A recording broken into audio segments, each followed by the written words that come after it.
Hujan turun tipis ketika Kirana Weningtyas mematikan kompor dan mengangkat panci sup buntut dari atas tungku. Uap hangat memenuhi dapur kecil yang dindingnya mulai kusam. Tetapi meja makan telah ia tata serapi, mungkin dengan taplak putih, 2 piring porselen lama, dan seikat bunga sedap malam dari halaman belakang. Malam itu Galang Adhikara resmi diangkat menjadi Direktur Utama Nawasena Konstruksi. Kirana membayangkan suaminya pulang dengan mata berbinar. Lalu duduk bersamanya mengenang tahun-tahun ketika mereka hanya mampu berbagi sebungkus nasi. Jam dinding menunjukkan hampir pukul 10 ketika suara mobil berhenti di depan rumah. Kirana menyeka tangannya pada celemek, lalu berdiri di ambang ruang tengah dengan senyum yang sudah lama ia latih agar terlihat tenang. Pintu terbuka, tetapi Galang tidak masuk sendirian. Di belakangnya berdiri Renjani Prameswari dengan gaun biru gelap dan seorang lelaki berkacamata membawa tas dokumen. Galang mengenakan setelan mahal yang belum pernah dilihat Kirana. Wajahnya tampak tegang, bukan karena lelah, melainkan seperti seseorang yang hendak menutup satu urusan lama. Kirana memandang ketiganya bergantian sebelum menahan pintu agar terbuka lebih lebar. Galang tidak membalas senyumnya. Ia berjalan melewati ruang tengah tanpa menoleh ke arah meja makan. Kemudian meletakkan ponsel dan kunci mobil di atas lemari kayu. Renjani berdiri dekat jendela sambil meneliti rumah itu dengan tatapan yang terlalu santai untuk seorang tamu. Lelaki berkacamata memperkenalkan diri sebagai Pradipta, kuasa hukum pribadi Galang. Kata pribadi membuat dada Kirana mengeras. Sebab selama 11 tahun pernikahan, Galang tidak pernah memiliki sesuatu yang tidak mereka sebut milik bersama. Sup buntut di dapur masih mengepulkan uap ketika Pradipta membuka tasnya dan mengeluarkan sebuah map abu-abu. Galang menarik kursi, tetapi tidak duduk. Ia menatap Kirana dengan sorot dingin yang berusaha menyerupai ketegasan. Kirana mengenal sorot itu. Galang selalu menggunakannya ketika takut terlihat ragu di depan orang lain. Dahulu ia memakainya saat menghadapi dosen pembimbing, petugas bank, atau calon atasan. Kini ketakutan yang sama diarahkan kepadanya. Seolah-olah Kirana telah berubah menjadi lawan yang harus dikalahkan sebelum sempat berbicara. Galang mendorong map itu ke atas meja. Ia berkata bahwa semua sudah dipikirkan dengan matang dan keputusan tersebut tidak dapat diubah. Di dalam map terdapat surat gugatan cerai, pembagian harta, dan pernyataan bahwa Kirana harus meninggalkan rumah sebelum tengah malam. Suaranya tidak meninggi, tetapi setiap kata terdengar seperti batu yang dijatuhkan satu demi satu ke dalam sumur. Kirana tidak segera menyentuh dokumen itu.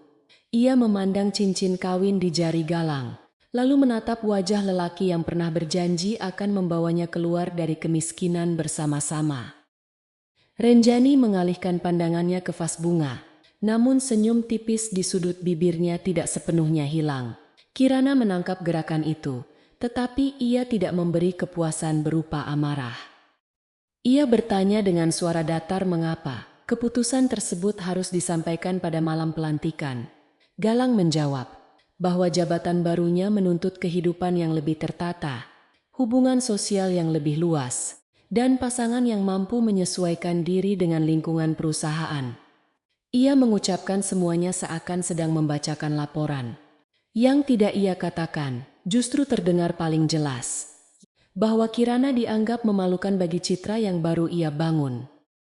Kirana menatap tangannya sendiri, kulit pada ruas jarinya kasar, akibat bertahun-tahun mengolah pesanan makanan, menjahit pakaian, dan mencatat keuangan toko kecil hingga lewat tengah malam. Galang pernah mencium tangan itu setelah menerima surat kelulusan pertamanya. Ia berkata tidak akan melupakan siapa yang membuatnya bertahan. Namun kenangan sering menjadi hal paling kejam, karena ia menyimpan suara lama dengan utuh, sementara orang yang mengucapkannya telah berubah. Kirana merasa sakit, tetapi rasa sakit itu tidak meledak. Ia justru menjadi dingin dan jernih, seperti air yang baru keluar dari sumur. 11 tahun sebelumnya, Galang datang ke rumah ayah Kirana dengan sepatu lusuh dan MF berisi surat penerimaan universitas.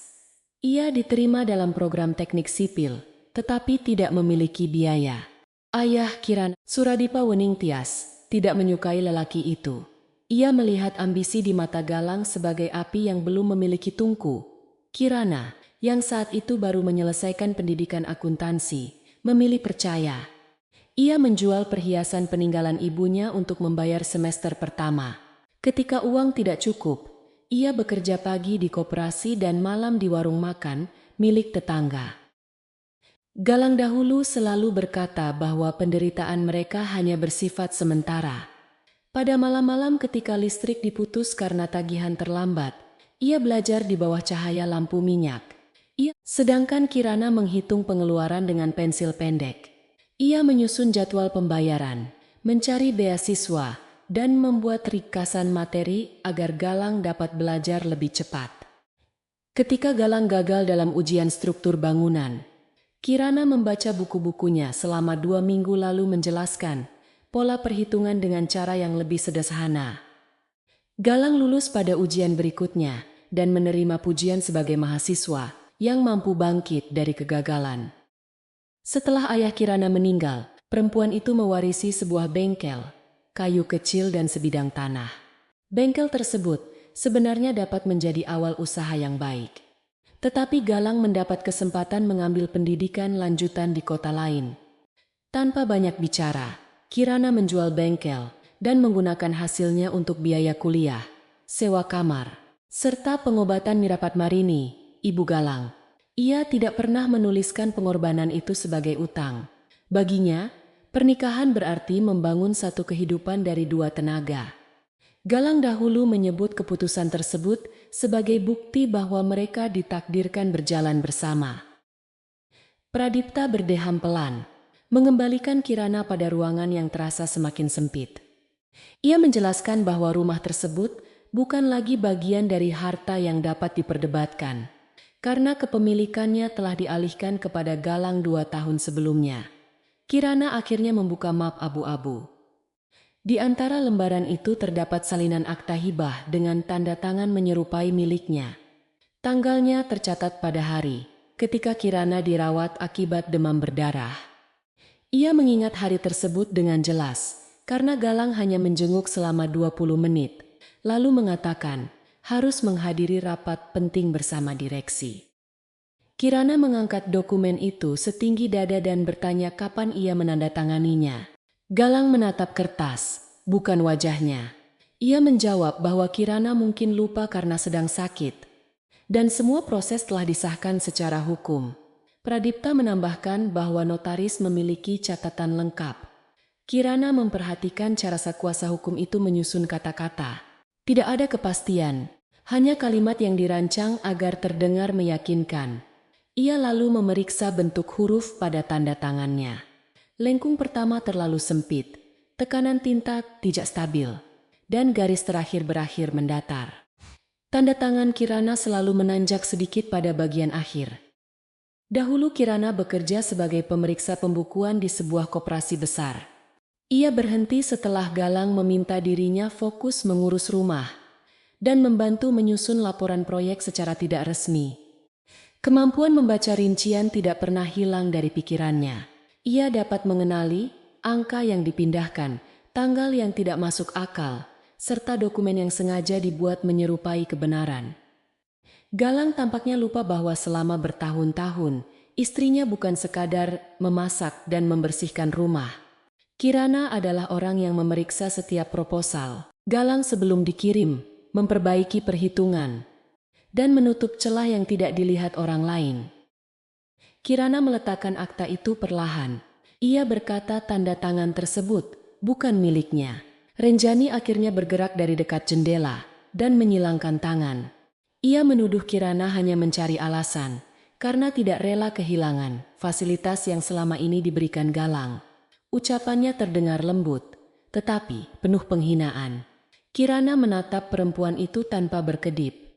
Ia tidak bertanya mengapa Renjani berada di sana, sebab jawabannya telah berdiri di antara mereka sejak pintu dibuka.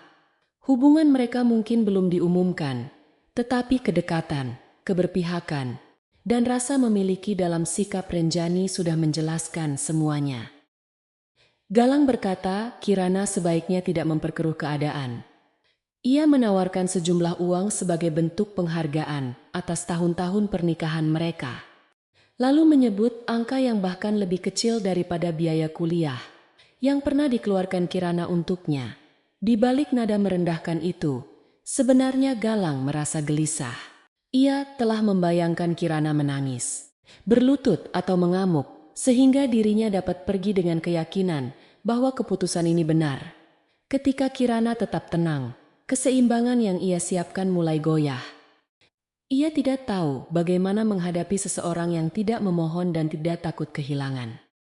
Kirana bertanya apakah Galang juga mengingat siapa yang menyusun model arus kas proyek pertamanya di Nawasena Konstruksi. Wajah lelaki itu menegang. Model tersebut menjadi dasar presentasi yang membuat Galang dipromosikan dari pengawas lapangan menjadi manajer perencanaan. Galang menjawab bahwa gagasan awal memang dibicarakan bersama, tetapi pelaksanaannya adalah hasil kerjanya sendiri. Kirana tidak membantah. Ia hanya mengangguk kecil, seakan sedang mencatat sebuah pengakuan. Renjani memandang Galang dengan cepat, mungkin baru mengetahui bahwa beberapa prestasi yang dibanggakan lelaki itu memiliki akar yang tidak pernah disebutkan. Galang lalu menyatakan bahwa masa lalu tidak lagi penting. Baginya, yang penting adalah kemampuan bertahan di dunia perusahaan, membangun hubungan dengan pemilik modal, dan mengambil keputusan besar. Kirana mendengar kesombongan dalam setiap kalimatnya, tetapi juga mendengar ketakutan seorang lelaki yang sadar bahwa fondasi keberhasilannya tidak sepenuhnya milik sendiri. Ia bertanya, apakah jabatan direktur utama cukup berharga untuk menghapus 11 tahun hidup mereka? Galang menjawab bahwa pengorbanan Kirana telah dibalas dengan rumah, kebutuhan, dan kehidupan layak. Saat itulah Kirana mengetahui bahwa cintanya telah lama diubah suaminya menjadi transaksi. Ia berjalan menuju kamar tanpa tergesa. Galang mengira Kirana akhirnya menyerah, sedangkan Renjani mulai berbicara pelan dengan Pradipta mengenai jadwal pengosongan rumah.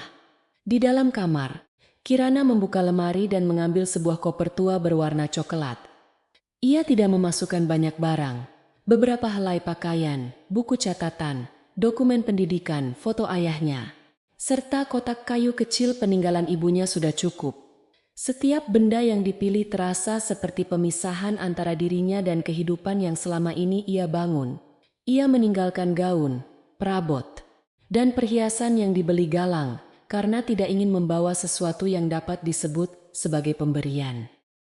Di dasar lemari, Kirana menemukan map hitam berisi salinan laporan proyek yang pernah diminta Galang untuk diperiksa. Ia hampir meninggalkannya, tetapi sebuah angka pada halaman depan menarik perhatian. Nilai pembelian baja tercatat jauh lebih tinggi daripada harga pasar pada tahun itu. Nama pemasoknya adalah Sagara Rekatama, perusahaan yang tidak pernah ia dengar, meskipun sudah membaca hampir seluruh laporan selama bertahun-tahun. Ketika membalik halaman, Kirana melihat paraf kecil menyerupai milik Galang di sebelah koreksi angka. Ada pula tanda persetujuan Renjani sebagai anggota Dewan Pengawas Proyek. Kirana memasukkan map hitam itu ke dalam koper. Ia belum memahami seluruh kaitannya, tetapi nalurinya memberi peringatan. Pemalsuan tanda tangan pada akta rumah mungkin bukan tindakan terpisah. Orang yang berani memindahkan kepemilikan aset istrinya dengan dokumen palsu, kemungkinan juga berani melakukan hal serupa dalam urusan perusahaan. Kirana tidak berniat menyeret kesimpulan tanpa bukti. Namun ia tahu dari pengalaman bahwa penipuan besar selalu meninggalkan jejak kecil. Jejak itu sering diabaikan karena terlihat tidak penting, sampai seseorang yang sabar menyusunnya menjadi satu gambar utuh. Ketika kembali ke ruang tengah, Kirana membawa koper dengan satu tangan dan map abu-abu dengan tangan lainnya. Ia meminta salinan seluruh dokumen perceraian. Pradipta menyerahkannya setelah menatap Galang. Kirana kemudian mengatakan bahwa ia akan meninggalkan rumah malam itu, tetapi bukan karena mengakui rumah tersebut milik Galang. Ia pergi karena tidak ingin satu atap dengan orang yang memalsukan kepercayaan, lalu menyebutnya kesepakatan. Suaranya tenang, namun kalimat itu membuat Mirah yang baru turun dari lantai atas berhenti di tangga. Rupanya Ibu Galang telah mendengar seluruh percakapan sejak awal. Mirah menatap koper Kirana, lalu berkata bahwa seorang istri seharusnya tahu diri ketika suaminya telah berhasil. Ia menuduh Kirana tidak mampu memberi keturunan, tidak pandai bergaul, dan hanya membawa suasana muram ke rumah. Kata-kata itu sebenarnya telah lama disimpan, menunggu saat Galang cukup berkuasa untuk membenarkannya. Kirana mengingat malam ketika ia menjual kalung ibunya demi membayar operasi Mirah. Ia juga mengingat bagaimana perempuan itu pernah menggenggam tangannya dan berjanji akan menganggapnya sebagai anak sendiri. Janji rupanya mudah berubah ketika kesetiaan tidak lagi menguntungkan. Kirana tidak menjawab penghinaan itu. Ia hanya berkata bahwa obat tekanan darah Mirah ada di laci kedua dapur dan harus diminum setelah sarapan. Kepedulian sederhana tersebut justru membuat Mirah terdiam. Galang mengeraskan rahangnya karena merasa suasana telah berbalik. Ia memerintahkan Kirana segera pergi dan menyerahkan kunci rumah. Kirana melepas kunci dari gantungannya, tetapi menyimpan satu benda kecil berbentuk keping kuningan. Itu adalah kunci peti dokumen milik ayahnya yang disimpan di rumah lama sang bibi. Tidak seorang pun mengetahui bahwa sebagian catatan keuangan keluarga masih tersimpan di sana. Di ambang pintu, Kirana berhenti dan menoleh sekali lagi. Ia tidak melihat rumah itu sebagai tumpukan bata, melainkan sebagai tempat ia menunggu Galang pulang, merawat Mirah, memperbaiki atap bocor, dan mengorbankan mimpi yang pernah dimilikinya. Kesedihan menyusup, tetapi tidak lagi terasa seperti kelemahan. Ia menyadari bahwa yang sedang meninggalkan rumah bukan perempuan kalah, melainkan seseorang yang akhirnya dipaksa membuka mata. Galang mengira ia sedang membuang beban lama. Ia belum mengerti bahwa bersama Kirana, ia juga sedang membuang satu-satunya orang yang mengetahui bagaimana keberhasilannya dibangun. Hujan telah berubah deras saat Kirana melangkah ke halaman. Tidak ada kendaraan yang menunggunya. Ia menarik koper melewati jalan basah menuju halte kecil di ujung gang. Dari balik jendela, Renjani memandang punggungnya dengan rasa lega, sedangkan Galang menutup tirai, seolah menutup satu bab yang tidak ingin dibaca lagi. Namun di dalam dada Kirana, sesuatu yang lama terkubur mulai bergerak. Bukan keinginan untuk membalas dendam, melainkan dorongan untuk memahami mengapa tanda tangannya dipalsukan dan apa hubungan dokumen itu dengan laporan proyek dalam koper. Di bawah atap halte yang bocor, Kirana membuka kembali salinan A rumah dan mengarahkan halaman tanda tangan ke bawah cahaya lampu jalan. Tinta pada nama saksi tampak lebih baru daripada tinta pada bagian lain. Nomor registrasi notaris juga tidak mengikuti urutan yang biasa dipakai pada dokumen resmi. Ia mengeluarkan buku, catatan kecil lalu menulis 3 hal: tanggal rawat, inap, nama notaris, dan nomor registrasi. Tangannya tidak gemetar. Kesedihan masih memenuhi dadanya, tetapi pikirannya telah mulai bekerja dengan ketelitian yang dahulu membuat Galang bergantung kepadanya. Sebuah bus malam berhenti di depannya. Kirana naik, meletakkan koper di samping kaki, lalu memilih kursi dekat jendela. Ketika kendaraan bergerak, rumah itu menghilang di balik tikungan. Bersama cahaya ruang makan dan hidangan yang tidak pernah disentuh, Kirana menutup mata hanya beberapa detik. Ia membiarkan dirinya merasakan kehilangan, sebab keberanian bukan berarti tidak terluka. Namun ketika membuka mata kembali, tatapannya telah berubah. Galang boleh memiliki jabatan rumah dan orang-orang yang membungkuk kepadanya. Kirana masih memiliki ingatan, kemampuan, serta kebenaran yang belum selesai diperiksa. Di dalam rumah, Galang berdiri sendirian di depan meja makan. Renjani dan Pradipta sedang membicarakan langkah berikutnya, sedangkan Mirah kembali ke kamarnya tanpa suara. Aroma sup buntut memenuhi ruangan dan membawa Galang pada masa ketika Kirana memasaknya untuk merayakan kelulusan pertamanya. Sesaat ia merasakan sesuatu menyerupai penyesalan. Namun ponselnya berbunyi, menampilkan ucapan selamat dari para komisaris, dan perasaan itu segera ia tekan. Ia meyakinkan dirinya bahwa kekuasaan selalu menuntut pengorbanan. Yang tidak disadarinya, pengorbanan kali ini bukan miliknya, melainkan awal dari keruntuhan yang telah ia tanda tangani sendiri. Bus malam menurunkan Kirana di sebuah jalan sempit dekat pasar lama ketika hujan mulai reda. Bangunan percetakan milik mendiang bibinya berdiri di antara toko jam dan gudang kain yang telah tutup. Cat pada papan nama mengelupas, sedangkan pintu besinya berkarat karena berbulan-bulan tidak dibuka. Kirana memasukkan kunci kuningan ke lubang gembok dan harus memutarnya 2 kali sebelum pintu terangkat. Bau kertas lembab, tinta kering, dan kayu tua menyambutnya seperti sisa kehidupan yang menolak sepenuhnya hilang. Ruangan depan masih dipenuhi mesin cetak kecil, rak huruf logam, dan tumpukan undangan yang tidak pernah diambil pelanggan. Di bagian belakang terdapat kamar sempit dengan jendela menghadap halaman. Tempat bibinya biasa beristirahat ketika pesanan sedang banyak. Kirana menyalakan lampu, tetapi hanya satu bohlam yang menyala dengan cahaya kekuningan. Ia membersihkan debu dari ranjang lipat, membuka jendela, lalu menaruh koper di dekat meja. Tempat itu jauh dari nyaman. Namun untuk pertama kalinya sejak lama, ia tidak harus menunggu langkah seseorang yang pulang membawa kebohongan. Kirana tidak tidur hingga menjelang pagi. Setiap kali memejamkan mata, ia melihat wajah Galang saat mendorong surat perceraian ke arahnya. Rasa sakit datang dalam gelombang, kadang berupa kesedihan, kadang berupa kemarahan yang membuat napasnya pendek. Namun ia memaksa pikirannya kembali pada dokumen yang dibawa dari rumah. Di bawah cahaya lampu meja, ia menyusun akta rumah, laporan proyek, dan catatan pribadinya berdasarkan tanggal. Kebiasaan lama sebagai pemeriksa, pembukuan, membuat tangannya bergerak otomatis, seolah ketertiban dapat mencegah dirinya tenggelam dalam pengkhianatan. Saat matahari terbit, Kirana menemukan sebuah ketidaksesuaian pertama. Nomor akta hibah rumah tercatat 23 tingkat lebih tinggi daripada dokumen lain yang diterbitkan notaris sama pada pekan tersebut.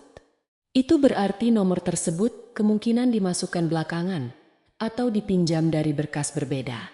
Ia menuliskan temuan itu, lalu memeriksa tanggal rawat inapnya melalui kwitansi rumah sakit yang disimpan dalam surel lama.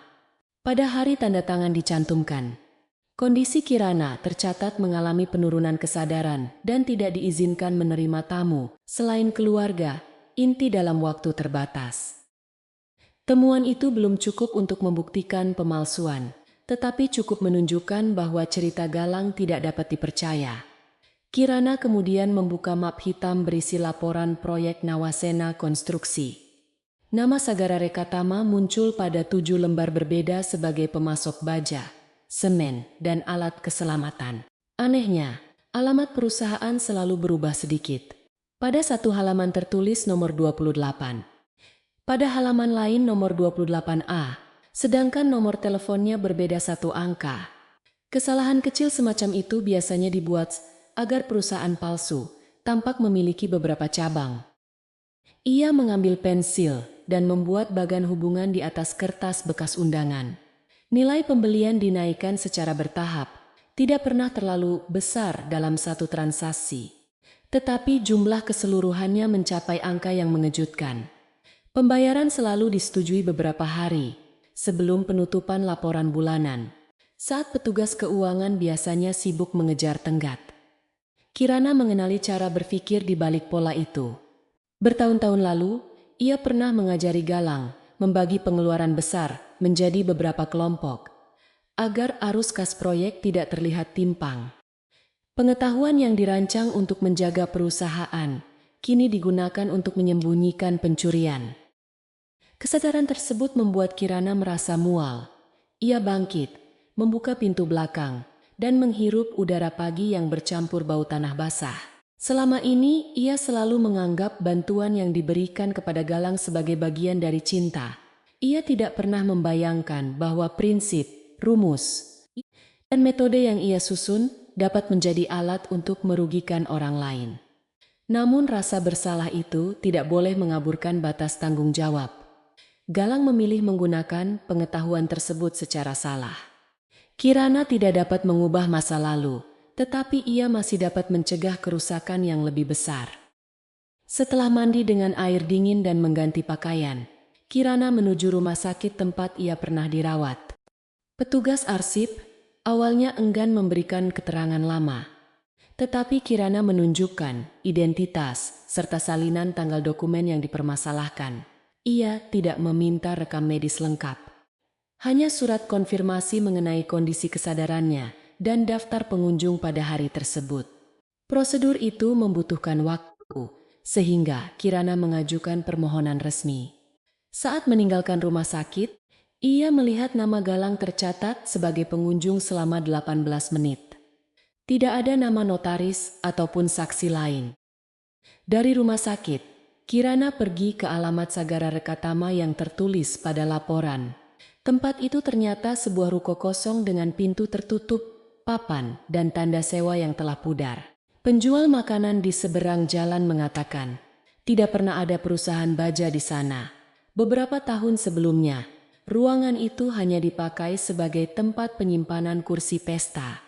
Kirana tidak langsung mengeluarkan dokumen atau menyebut nama Galang.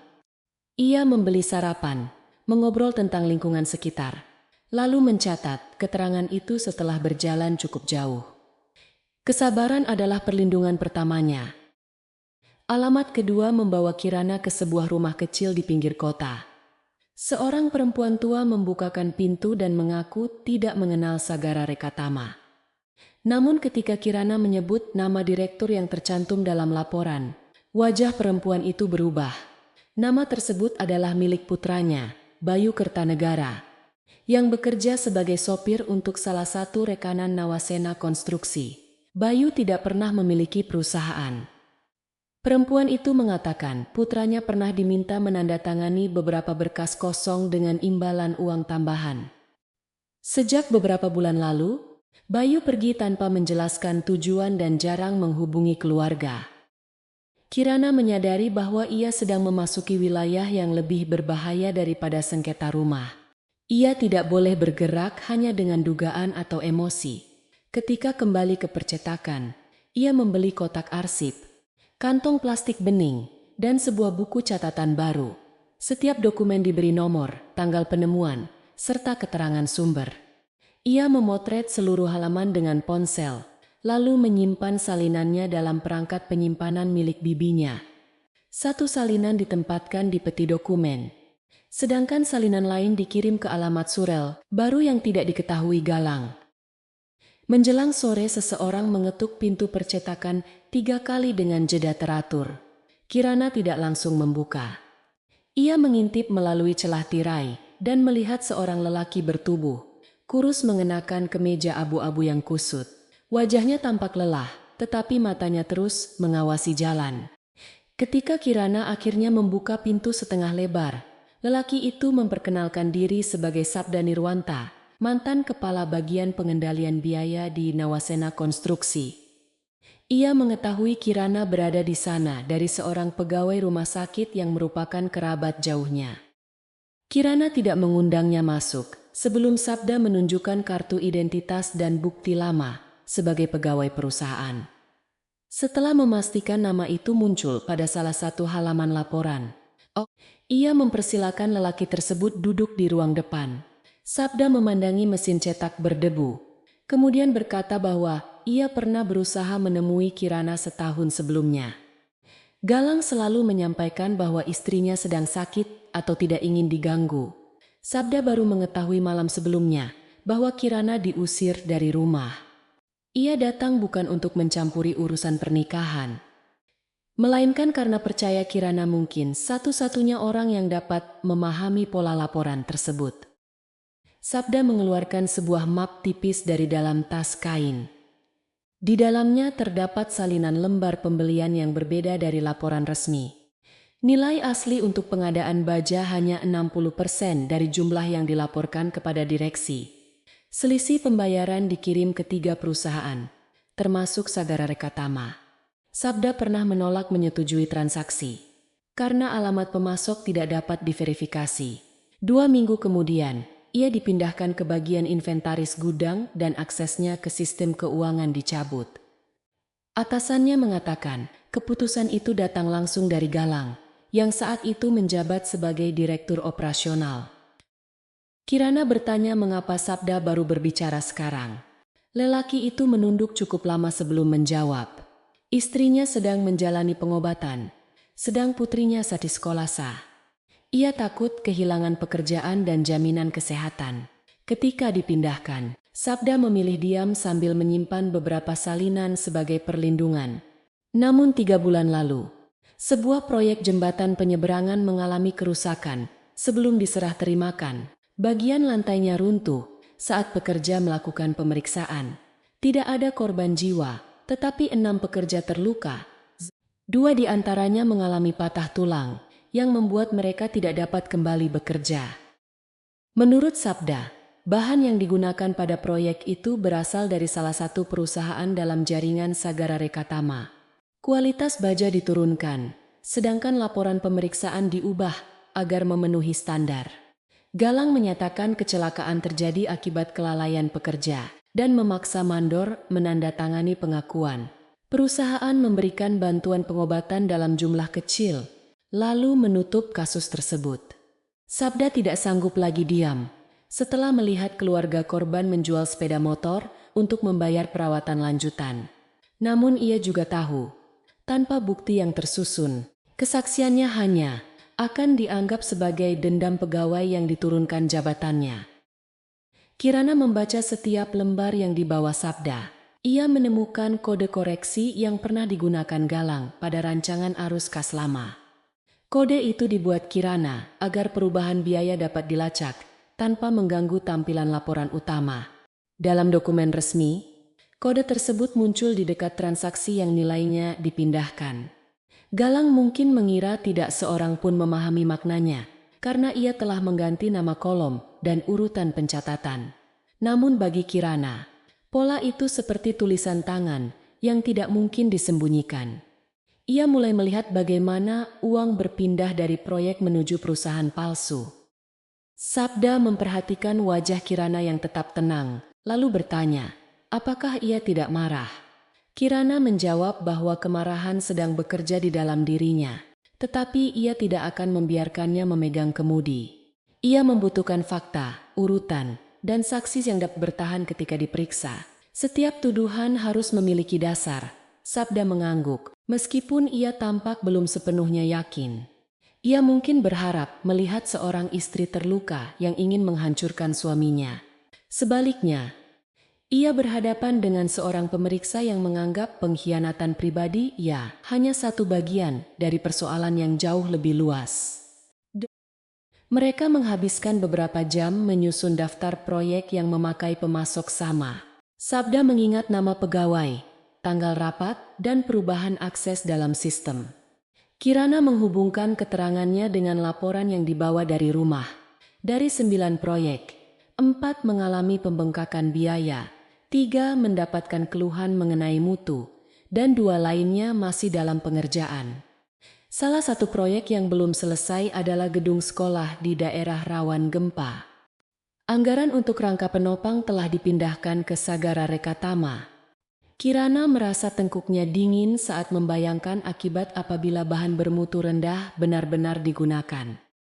Sabda mengatakan laporan internal gedung sekolah belum dapat ia ambil, karena aksesnya sudah ditutup.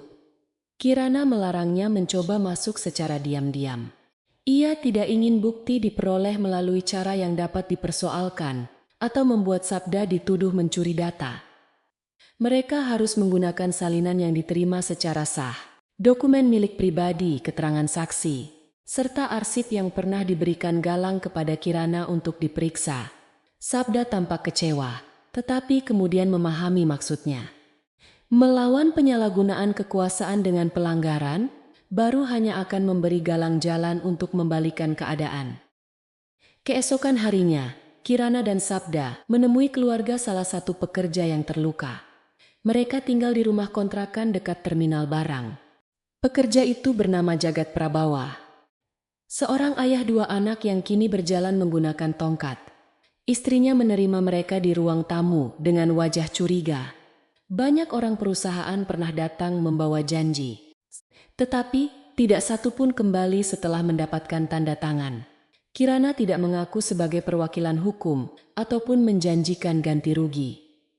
Ia memperkenalkan diri sebagai orang yang sedang memeriksa ketidaksesuaian laporan dan meminta izin mendengar cerita mereka. Jagat menceritakan bahwa beberapa pekerja telah melaporkan bunyi retakan sebelum bagian lantai runtuh. Mandor memerintahkan pekerjaan dilanjutkan karena jadwal pemeriksaan direksi semakin dekat. Setelah kecelakaan, helm dan alat keselamatan mereka dikumpulkan sebelum petugas pemeriksa tiba. Jagat juga mengingat sebuah truk pengangkut baja tanpa nama perusahaan yang sering datang pada malam hari. Ketika ia bertanya, pengawas mengatakan, bahan itu berasal dari pemasok khusus pilihan direktur. Jagat tidak memahami urusan keuangan, tetapi ia tahu batang baja tersebut lebih ringan dan mudah melengkung dibandingkan bahan yang biasa mereka gunakan. Istri Jagat membawa keluar sebuah amplop yang diberikan perusahaan.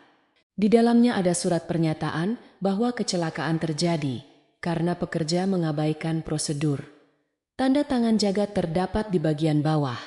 Meskipun ia mengaku menandatanganinya saat masih berada di bawah pengaruh obat penahan sakit, Kirana memotret surat itu dengan izin mereka dan mencatat nama petugas yang membawanya. Ia melihat rasa malu di wajah Jagat, seakan kecelakaan tersebut merupakan kegagalan pribadinya.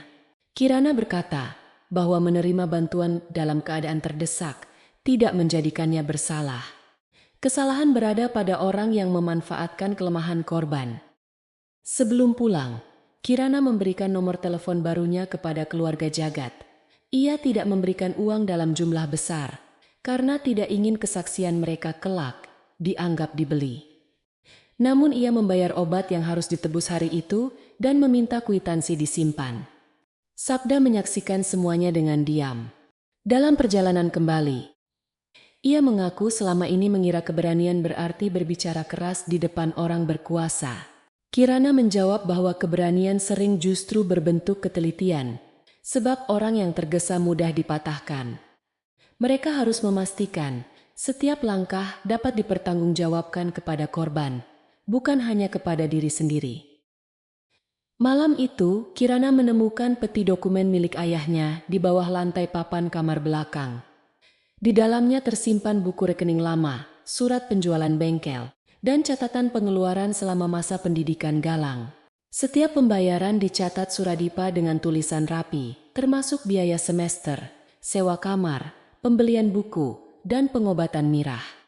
Ada pula surat yang menyatakan, uang penjualan bengkel diberikan kepada Kirana, bukan kepada Galang. Dokumen itu tidak berkaitan langsung dengan proyek perusahaan, tetapi dapat membuktikan asal dana rumah dan membantah klaim bahwa seluruh aset berasal dari penghasilan suaminya. Di antara lembaran lama, Kirana menemukan buku catatannya sendiri dari tahun-tahun pertama pernikahan. Halaman-halamannya berisi rancangan pengendalian biaya, metode pembagian pengadaan, serta catatan diskusi dengan Galang. Pada tepi beberapa halaman, terdapat komentar suaminya yang memuji ketajaman pikirannya. Tulisan itu menjadi bukti bahwa Galang memahami dan menggunakan metode tersebut jauh sebelum memperoleh jabatan tinggi. Kirana menyentuh salah satu kalimat lama dengan ujung jari. Dulu kata-kata itu membuatnya merasa dihargai. Kini semuanya tampak seperti tanda bahwa Galang telah mempelajari cara mengambil miliknya sedikit demi sedikit. Kesedihan kembali menghantam ketika Kirana menyadari betapa lama dirinya menghilang dari kehidupannya sendiri. Ia pernah bermimpi membangun kantor konsultasi yang membantu koperasi kecil bertahan dari kecurangan. Setelah menikah, mimpi itu selalu ditunda karena pendidikan Galang, kesehatan Mirah, cicilan rumah, dan kebutuhan perusahaan. Setiap penundaan terasa masuk akal ketika dilakukan, sampai bertahun-tahun berlalu, dan orang lain berdiri di atas seluruh hasilnya. Kirana menangis tanpa suara di lantai kamar. Ia tidak malu atas air mata itu. Ia sedang berduka untuk dirinya yang dahulu, bukan untuk lelaki yang telah meninggalkannya. Menjelang fajar, ia menutup buku lama dan menyusun rencana awal. Langkah pertama adalah memastikan keaslian akta rumah dan status notaris. Langkah kedua adalah memetakan aliran dana Sagara Rekatama. Langkah ketiga adalah mengumpulkan keterangan korban tanpa membahayakan mereka. Sabda akan membantu mengingat struktur perusahaan, tetapi tidak boleh mengambil dokumen baru secara melanggar aturan. Kirana sendiri akan mencari sumber terbuka, catatan pajak, dan arsip proyek yang pernah diterimanya. Ia menuliskan semuanya dengan bahasa sederhana, sebab strategi yang baik harus dapat dipahami, bahkan ketika keadaan berubah. Pagi berikutnya, Sabda datang membawa kabar bahwa proyek gedung sekolah akan memasuki tahap pemasasangan rangka utama dalam 2 pekan. Kirana membaca jadwal tersebut, lalu meminta Sabda mencari siapa pengawas independen yang tercantum dalam kontrak, bukan siapa yang bekerja di lapangan. Mereka belum memiliki cukup bukti untuk menuduh, tetapi mungkin masih dapat mencegah penggunaan bahan berbahaya melalui pemeriksaan resmi. Sabda bertanya, apakah Kirana berniat menyelamatkan perusahaan yang telah membuangnya? Kirana menjawab bahwa gedung itu bukan milik perusahaan. Gedung itu kelak akan dipenuhi anak-anak yang tidak tahu apapun tentang keserakahan orang dewasa. Jawaban tersebut mengubah cara Sabda memandangnya. Selama ini ia datang karena membutuhkan seseorang yang cerdas dan memiliki alasan pribadi untuk melawan Galang. Kini ia memahami bahwa alasan Kirana lebih besar daripada perceraian. Perempuan itu tidak sedang mencari cara untuk mengambil kembali seorang suami ataupun mempermalukannya. Ia sedang mengembalikan batas antara yang benar dan yang salah. Batas yang telah dikaburkan Galang demi jabatan. Sabda berjanji akan membantu selama keluarganya tidak dijadikan korban. Kirana tidak menuntut keberanian mutlak. Ia hanya meminta Sabda mengatakan yang sebenarnya ketika waktunya tiba. Ketika Sabda pulang, Kirana berdiri di depan papan besar yang kini dipenuhi tanggal, nama perusahaan, nilai transaksi, serta garis penghubung. Di tengah papan tertulis nama Galang Adhikara. Di sebelahnya tertulis Renjani Prameswari, Sagara Rekatama, dan beberapa nama yang belum dikenali. Gambar itu belum lengkap, tetapi pola dasarnya telah terlihat. Pengusiran dari rumah bukan akhir pernikahan yang terjadi secara tiba-tiba. Itu adalah upaya memutus akses Kirana sebelum Galang naik ke posisi tertinggi dan menguasai seluruh catatan perusahaan. Ia dibuang karena dianggap tidak lagi berguna, sekaligus terlalu banyak mengetahui. Kirana membuka pintu percetakan agar cahaya pagi masuk lebih lebar. Debu berkilau di udara, mesin lama berdiri seperti saksi yang sabar, dan suara pasar mulai memenuhi jalan. Ia tidak lagi merasa ruangan itu sebagai tempat persembunyian. Tempat tersebut telah berubah menjadi ruang kerja pertama yang benar-benar menjadi miliknya. Di atas meja terbentang bukti, pengorbanan masa lalu, dan kemungkinan kejahatan masa kini. Kirana menarik napas panjang, lalu menulis satu kalimat pada halaman baru. Kebenaran harus disusun sebelum dapat dibela. Setelah itu, ia mulai bekerja tanpa menoleh ke belakang. 3 hari setelah papan bukti memenuhi dinding percetakan, Kirana menerima pesan dari bank bahwa rekening pribadinya dibekukan atas permintaan penyelidikan internal. Alasan yang tercantum adalah dugaan penggunaan dana perusahaan tanpa izin. Tuduhan yang begitu ganjil hingga ia membacanya 2 kali. Selama bertahun-tahun, Galang memang sering mengirim uang proyek ke rekening Kirana untuk membayar kebutuhan darurat, lalu meminta istrinya memindahkannya kembali setelah laporan selesai. Kini transaksi lama itu dipisahkan dari konteks dan disusun seolah Kirana pernah mencuri dari Nawasena Konstruksi. Pada sore yang sama, beberapa berita muncul di laman hiburan dan bisnis. Judulnya menyebut, istri mantan direktur sebagai perempuan yang menuntut harta setelah suaminya meraih keberhasilan. Foto Kirana diambil dari acara perusahaan 6 tahun lalu, ketika ia mengenakan kebaya sederhana dan berdiri jauh di belakang Galang. Tidak ada satupun tulisan yang menyebut biaya pendidikan bengkel ayahnya, atau pekerja yang terluka. Semua berita memakai kalimat serupa, seakan berasal dari sumber yang sama. Galang sedang membangun cerita lebih dahulu, agar kebenaran terdengar seperti pembelaan terlambat. Kirana membaca setiap berita tanpa memberi tanggapan. Ia mencetak halaman, mencatat tanggal terbit, nama penulis, serta pernyataan yang dapat dibuktikan salah. Sabda yang duduk di seberang meja terlihat jauh lebih marah. Ia ingin menghubungi wartawan dan menjelaskan bahwa Galang sedang menutupi penyelewengan. Kirana melarangnya. Tuduhan yang disampaikan tanpa bukti lengkap hanya akan memperkuat gambaran bahwa mereka sedang membalas dendam. Ia berkata bahwa orang berkuasa sering menciptakan kebisingan agar lawannya kehilangan arah. Tugas mereka bukan berteriak lebih keras, melainkan memastikan satu suara yang benar dapat bertahan paling lama. Galang juga mengirimkan surat melalui Pradipta yang menuntut Kirana menyerahkan seluruh dokumen perusahaan dalam waktu 24 jam. Surat itu menyebut map hitam sebagai milik Nawasena Konstruksi dan menuduh Kirana mengambilnya tanpa hak. Kirana segera menyusun jawaban tertulis. Ia menjelaskan bahwa laporan tersebut diberikan langsung oleh Galang selama pernikahan untuk diperiksa di rumah dan tidak pernah diminta kembali. Ia bersedia menyerahkan salinan melalui prosedur resmi setelah dibuat daftar halaman serta berita penerimaan. Sementara itu, dokumen asli akan disimpan agar tidak berubah atau hilang. Jawaban itu membuat Galang semakin gelisah. Di ruang kerjanya yang baru, ia berjalan mondar-mandir di depan jendela tinggi sambil menatap kota yang dahulu menjadi lambang keberhasilannya. Ia telah memperkirakan Kirana menangis, memohon, kemudian menerima uang dan menghilang.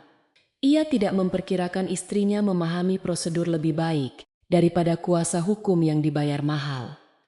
Renjani mencoba menenangkannya dengan mengatakan bahwa opini masyarakat sudah berpihak kepada mereka.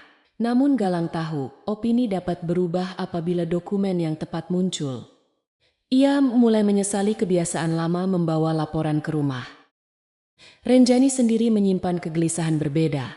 Ayahnya, Komisaris Utama Darpana Prameswari, memanggilnya malam itu dan menanyakan alasan nama keluarga mereka mulai muncul dalam pembicaraan proyek. Renjani menjawab bahwa Kirana hanyalah perempuan kecewa yang tidak memahami bisnis. Darpana tidak langsung percaya. Ia telah bertahun-tahun hidup di antara orang yang menggunakan kesombongan untuk menutupi ketakutan. Ia memperingatkan putrinya agar tidak membiarkan Galang menyeret keluarga mereka katanya ke dalam masalah pribadi. Bagi Renjani, peringatan itu terasa seperti ancaman bahwa perlindungan ayahnya memiliki batas. Di percetakan, Kirana menerima surat konfirmasi rumah sakit. Dokumen tersebut menyatakan bahwa pada tanggal akta hibah ditandatangani, ia berada dalam kondisi lemah, menerima obat penurun panas dosis tinggi, dan tidak meninggalkan ruang perawatan. Daftar pengunjung hanya mencatat Galang selama 18 menit. Kirana memasukkan surat itu ke dalam kantong bukti bersama salinan akta rumah. Ia belum mengetahui siapa notaris yang bersedia mencatat dokumen palsu, tetapi ketidaksesuaian waktunya kini memiliki dasar kuat. Satu kebohongan mulai terpisah dari kabut, menunjukkan bentuknya dengan lebih jelas. Sabda membawa kabar mengenai pengawas independen proyek gedung sekolah. Namanya Ragas Mahendra, seorang insinyur senior yang dikenal tegas. Tetapi laporan pemeriksaan terakhir tidak mencantumkan tanda tangan aslinya. Sabda pernah melihat contoh tanda tangan Ragas pada proyek lain dan menemukan perbedaan mencolok. Kirana menghubungi kantor tempat Ragas bekerja dengan alasan ingin memeriksa keabsahan dokumen. Jawaban yang diterima mengejutkan. Ragas sedang dirawat setelah kecelakaan kendaraan dan tidak pernah melakukan pemeriksaan terakhir pada proyek tersebut. Seseorang telah memakai namanya untuk meloloskan bahan yang belum diuji. Kirana meminta salinan pernyataan tertulis, tetapi kantor Ragas menolak karena terikat kerahasiaan perusahaan. Ia tidak memaksa. Sebaliknya, Ia menanyakan apakah mereka bersedia menerima laporan resmi mengenai kemungkinan pemalsuan. 2 jam kemudian, sebuah formulir pengaduan dikirimkan kepadanya. Kirana mengisinya dengan hati-hati tanpa menuduh siapapun secara langsung. Ia mencantumkan nomor dokumen, tanggal pemeriksaan, serta alasan meragukan keasliannya. Langkah itu tampak kecil, tetapi cukup untuk memicu pemeriksaan dari pihak yang berwenang tanpa membuka identitas Sabda ataupun keluarga korban. Pada hari berikutnya, Mira datang ke percetakan dengan mobil sewaan. Ia mengenakan pakaian mahal yang dibelikan Galang dan membawa wajah seseorang yang merasa sedang menyelesaikan masalah keluarga. Tanpa menyapa, ia menuduh Kirana berniat menghancurkan masa depan putranya karena tidak mampu menerima perceraian. Suaranya keras agar pedagang di sekitar dapat mendengar. Ia menyebut Kirana perempuan tidak tahu balas budi yang hidup bertahun-tahun dari penghasilan suami. Kirana berdiri di balik meja cetak, memandang perempuan yang pernah ia mandikan saat sakit tanpa menunjukkan kemarahan. Kirana mengambil buku rekening lama dan meletakkannya di atas meja. Ia membuka halaman yang mencatat biaya operasi Mira, pembayaran obat, serta uang sewa rumah keluarga Galang sebelum ia lulus. Mira memandangi tulisan Suradipa dengan wajah memucat, tetapi kesombongannya membuat ia tetap bertahan. Ia berkata semua itu dilakukan Kirana sebagai kewajiban istri, dan tidak layak disebut pengorbanan. Kirana menutup buku perlahan. Ia menjawab bahwa dirinya tidak pernah meminta pembayaran kembali. Ia hanya meminta Mira berhenti menggunakan kebohongan untuk melindungi seorang anak yang telah memilih merugikan banyak orang. Mira menuduh Kirana mengada-ada tentang proyek dan pekerja. Kirana tidak menunjukkan dokumen perusahaan, tetapi menyerahkan salinan surat pernyataan kecelakaan yang dipaksakan kepada Jagat. Ia meminta Mira membaca tanggal, nama rumah sakit, serta jumlah bantuan yang diterima keluarga korban. Wajah berubah ketika mengetahui salah satu pekerja seusia Galang mengalami cacat berjalan. Selama beberapa detik, rasa bersalah muncul di matanya. Namun ia mengembalikan kertas itu dan berkata perusahaan besar selalu memiliki masalah. Kalimat tersebut membuat Kirana sadar bahwa penyangkalan Mira bukan lagi ketidaktahuan, melainkan pilihan. Sebelum pergi, Mira memperingatkan bahwa Galang dapat membuat hidup Kirana jauh lebih sulit. Kirana menjawab ancaman tidak akan mengubah fakta. Ia tetap mengantar Mira sampai pintu, karena hujan mulai turun dan lantai depan licin. Tindakan sederhana itu justru membuat Mira merasa lebih kecil daripada bila Kirana membalas dengan hinaan. Di dalam mobil, ia menatap obat tekanan darah yang diam-diam dimasukkan Kirana ke dalam tasnya. Untuk pertama kalinya, Mira bertanya kepada dirinya sendiri, apakah keberhasilan Galang benar-benar lahir dari kerja kerasnya, atau dari orang yang kini sedang ia bantu hancurkan? Tekanan berikutnya datang kepada Sabda. 2 lelaki tidak dikenal menunggu di depan sekolah putrinya dan menanyakan jadwal pulang anak itu kepada penjaga. Pada malam yang sama, istrinya menerima panggilan tanpa suara sebanyak 4 kali. Sabda datang ke percetakan dengan wajah pucat dan tangan gemetar. Ia mengatakan ingin menghentikan semuanya. Kirana tidak menyalahkannya. Ia menutup papan bukti, mematikan lampu depan, lalu mendengarkan sampai Sabda selesai menceritakan ketakutannya. Tidak ada bukti bahwa Galang memerintahkan ancaman itu, tetapi waktunya terlalu tepat untuk dianggap kebetulan. Sabda merasa dirinya pengecut karena ingin mundur. Kirana menolak penilaian tersebut. Ia berkata keberanian, tidak mewajibkan seseorang mengorbankan anaknya tanpa perlindungan. Mereka akan memisahkan bukti yang hanya diketahui Sabda dari bukti yang dapat berdiri sendiri. Keluarganya harus pindah sementara ke rumah kerabat, dan setiap gangguan harus dilaporkan kepada kepolisian serta dicatat secara tertulis. Sabda tidak perlu muncul di depan umum sebelum keadaan aman. Kirana lebih memilih kehilangan satu saksi daripada memaksa seorang ayah bertindak seperti pahlawan dalam cerita yang tidak menanggung akibat nyata. Namun ancaman itu mengubah strategi mereka. Selama semua informasi tersimpan di percetakan, Galang dapat menekan satu orang demi satu orang. Kirana memutuskan menyebarkan sebagian bukti kepada beberapa pihak terpercaya, bukan untuk menuduh, melainkan untuk memastikan dokumen tidak dapat dimusnahkan. Salinan dikirim kepada kantor pengawas proyek, seorang pengacara ketenagakerjaan, dan 2 anggota dewan yang tidak terlibat dalam pengadaan. Setiap amplop berisi surat pengantar yang menjelaskan bahwa dokumen harus dibuka apabila Kirana atau Sabda mengalami tekanan lebih lanjut. Tidak ada penerima yang memegang seluruh gambaran. Sebelum mengirimkan amplop, Kirana duduk lama di hadapan buku catatan lamanya. Rasa bersalah kembali muncul saat ia melihat metode pembagian biaya yang kini dipakai Galang untuk menyembunyikan transaksi. Ia bertanya apakah kecelakaan jagat terjadi karena dirinya pernah mengajarkan cara tersebut. Pikiran itu begitu menyakitkan hingga membuatnya sulit bernapas. Akan tetapi, ia kemudian mengingat tujuan awal metode tersebut, yakni mencegah proyek kehabisan dana dan melindungi pembayaran pekerja. Pisau dapat digunakan untuk memasak atau melukai. Kesalahan berada pada tangan yang memilih tujuan, bukan pada pengetahuan itu sendiri. Meski demikian, Kirana tidak membebaskan dirinya sepenuhnya. Ia mengakui bahwa selama bertahun-tahun ia terlalu percaya dan terlalu bangga ketika Galang menggunakan gagasannya. Ia jarang bertanya bagaimana laporan diterapkan atau siapa yang menerima manfaat. Cinta telah membuatnya menganggap pemeriksaan sebagai bentuk ketidaksetiaan. Kini ia memahami bahwa kasih tanpa pertanggungjawaban dapat berubah menjadi tempat persembunyian bagi kesalahan. Pengakuan itu tidak melemahkannya.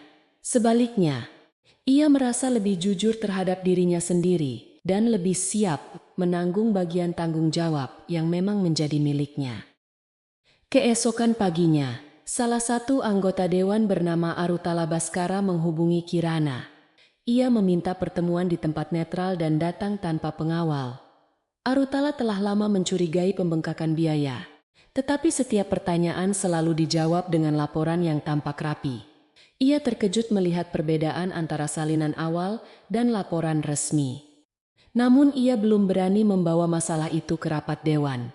Karena Darpana menguasai sebagian besar suara, Kirana tidak memintanya langsung berpihak.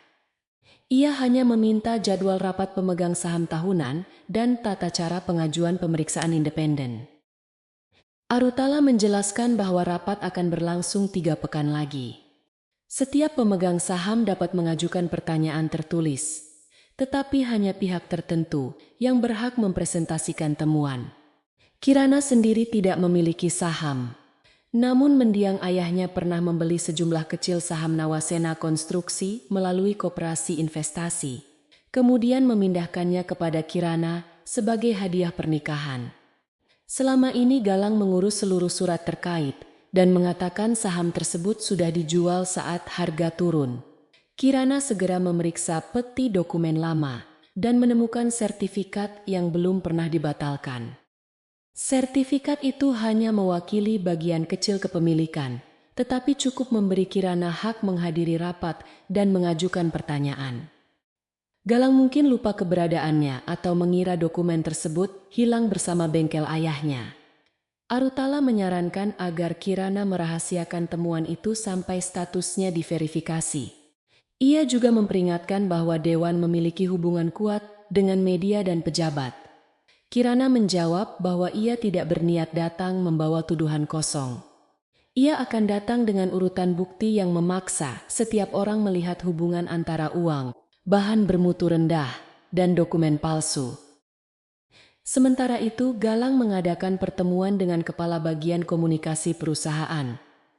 Ia memerintahkan mereka menyebarkan kabar bahwa Kirana mengalami tekanan jiwa setelah perceraian dan sering mencampuri pekerjaan suaminya. Seorang pegawai muda bernama Talwina Ardhesti menolak memasukkan pernyataan mengenai kesehatan karena tidak ada bukti medis. Galang memarahinya di depan tim dan mengancam memindahkannya ke cabang terpencil. Talwina akhirnya menghapus bagian tersebut, tetapi diam-diam menyimpan rekaman perintah Galang. Kesombongan telah membuat Galang mengira semua bawahan. Ahsan selalu memilih takut daripada benar. Berita baru tetap terbit. Kali ini menyebut Kirana sebagai perempuan yang menggunakan dokumen rumah tangga untuk memeras direktur utama. Ia menyadari bahwa diam sepenuhnya mulai berbahaya karena keluarga korban dapat ikut dianggap berbohong. Maka ia mengeluarkan pernyataan singkat melalui pengacara ketenaga kerjaan. Pernyataan itu tidak membahas perceraian. Isinya hanya menegaskan bahwa terdapat ketidaksesuaian dalam dokumen kecelakaan pekerja dan mutu bahan proyek, serta meminta pemeriksaan independen demi keselamatan masyarakat. Kirana tidak menyebut Galang, Renjani, ataupun jaringan perusahaan palsu. Respons masyarakat berubah perlahan. Beberapa wartawan bisnis mulai mempertanyakan mengapa Nawasna Konstruksi membahas kehidupan pribadi ketika persoalan yang diajukan berkaitan dengan keselamatan proyek. Keluarga Jagat menerima kunjungan jurnalis, tetapi Kirana meminta mereka tidak berbicara sebelum mendapat pendampingan hukum. Galang marah karena pernyataan Kirana terlalu hati-hati untuk diserang. Bila ia menyangkal terlalu keras, perhatian akan tertuju pada proyek. Bila ia diam, keraguan akan tumbuh.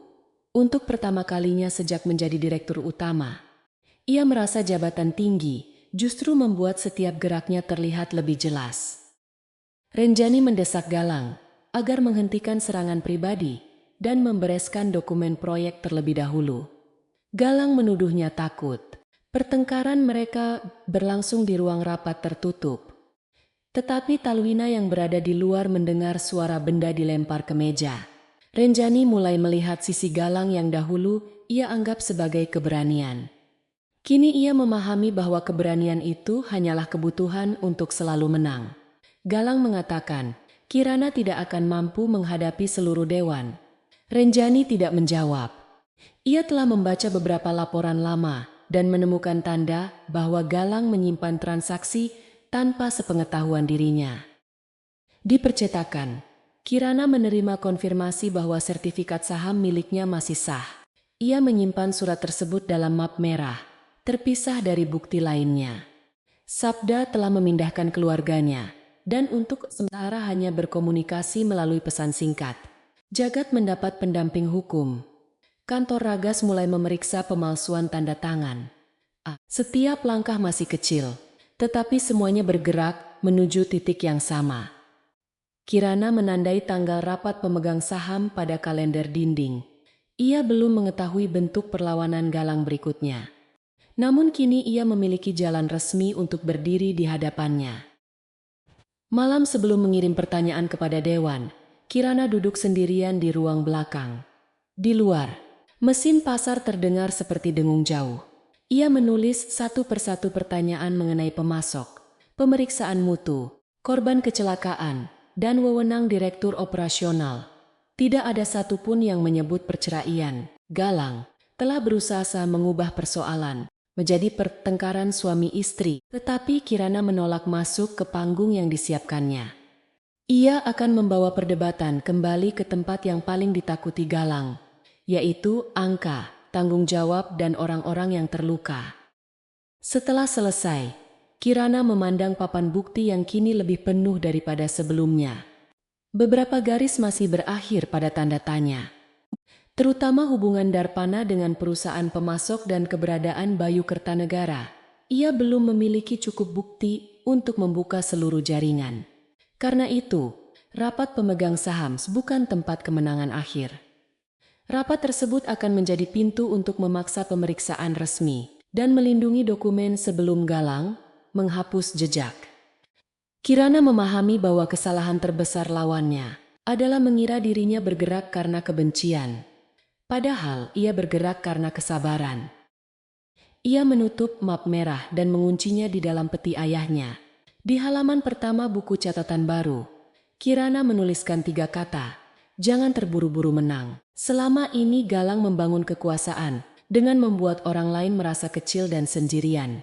Kirana akan meruntuhkannya dengan menghubungkan orang-orang yang selama ini dipisahkan oleh ketakutan. Sabda, Jagat, Ragas, Talwina, dan pemegang saham yang mulai ragu belum menjadi sebuah kekuatan. Namun ketika kebenaran mereka disusun dalam urutan yang tepat, Galang tidak akan mampu menuduh semuanya sebagai dendam pribadi. 2 hari sebelum rapat pemegang saham, lampu di kantor pusat Nawasena Konstruksi masih menyala hingga lewat tengah malam. Galang berdiri di ruang pengendalian data bersama kepala teknologi dan 2 pegawai kepercayaannya. Ia memerintahkan penghapusan catatan revisi pengadaan, surel persetujuan lama, serta riwayat akses milik Sabda. Perintah itu dibungkus sebagai pembersihan sistem sebelum audit tahunan. Namun seorang pegawai bernama Yudanta melihat tangan Galang terus mengetuk meja. Gerakan kecil yang selalu muncul ketika sang direktur takut kehilangan kendali. Galang kemudian menyerahkan sebuah perangkat penyimpanan kepada kepala teknologi dan meminta beberapa dokumen dimasukkan ke akun lama Sabda. Dokumen itu menunjukkan seolah Sabda menerima uang dari Sagara Rekatama dan mengubah spesifikasi baja tanpa persetujuan atasan. Kepala teknologi terdiam, tetapi Galang mengingatkan bahwa kontrak kerjanya dapat dihentikan kapan saja. Ia menjanjikan promosi setelah masalah selesai. Di mata Galang, kesetiaan adalah barang yang dapat dibeli dengan jabatan atau dipaksa melalui ketakutan. Ia tidak menyadari bahwa ketakutan juga dapat membuat seseorang menyimpan salinan untuk perlindungan diri. Pada malam yang sama, Renjani menghubungi pengacara keluarga tanpa sepengetahuan Galang. Ia meminta penjelasan mengenai batas tanggung jawab anggota dewan apabila penyelewengan dilakukan oleh direktur operasional. Pengacara itu menjawab bahwa tanda tangan persetujuan tetap dapat menyeretnya, terutama bila terbukti mengetahui pemasok tidak sah. Renjani memandangi dokumen di hadapannya dan menemukan beberapa transaksi yang hanya memuat paraf Galang. Untuk pertama kalinya, ia mempertimbangkan kemungkinan menyelamatkan diri dengan menyerahkan lelaki yang selama ini dijadikannya jalan menuju kekuasaan lebih besar. Mulai, Kirana menerima kabar mengenai penghapusan data dari Talwina yang mengirim pesan melalui nomor baru. Talwina belum berani menjadi saksi terbuka, tetapi ia menyimpan rekaman perintah komunikasi dan salinan daftar pegawai yang dipaksa menyetujui cerita palsu tentang Kirana. Pesan itu juga menyebut bahwa Sabda sedang disiapkan sebagai pihak yang bertanggung jawab. Kirana tidak terkejut. Ia telah menduga Galang akan mencari seseorang yang kedudukannya cukup rendah untuk dikorbankan, tetapi cukup dekat dengan laporan agar tuduhan terlihat masuk akal. Karena itu, ia segera mengubah urutan presentasinya. Alih-alih membuka temuan mengenai perusahaan palsu terlebih dahulu, Kirana memutuskan memulai dengan perubahan data dan pola pemalsuan. Apabila Galang menyerang Sabda, bukti tentang waktu akses akan menunjukkan bahwa akun tersebut dipakai setelah Sabda kehilangan kewenangan. Sabda memberikan surat pemindahan jabatan dan pemberitahuan pencabutan akses yang masih tersimpan di rumah. Yudanta, melalui Talwina, juga mengirimkan catatan pemeliharaan sistem yang membuktikan beberapa berkas dibuat dari terminal ruang direktur.